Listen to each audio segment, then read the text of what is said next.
News Tamil கழுகு. 2026ல திமுக சார்பா போட்டியிட போற எம்எல்ஏக்கள் லிஸ்ட்ல 40 பேர் புதுமுகங்களாவோ இளைஞரணியை சேர்ந்தவங்களாவோ இருக்க போறாங்களாம்.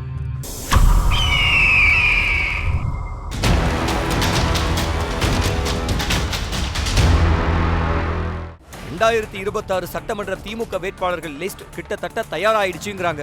கூட்டணி கட்சிகளுக்கு போக திமுக வேட்பாளர்களை 40 பேரு இளைஞரணியை சேர்ந்தவங்க இருப்பாங்களாம். ஏற்கனவே விஜய் கட்சியை எதிர்கொள்ள திமுக இளைஞரணியில பல மாற்றங்கள் செஞ்சு புதுசா பல நிர்வாகிகளை நியமிச்சிருக்காங்க. அந்த வகையில இளைஞரணியை சேர்ந்த 40 பேருக்கு சீட்டு உறுதி செய்யப்பட்டிருக்கான்.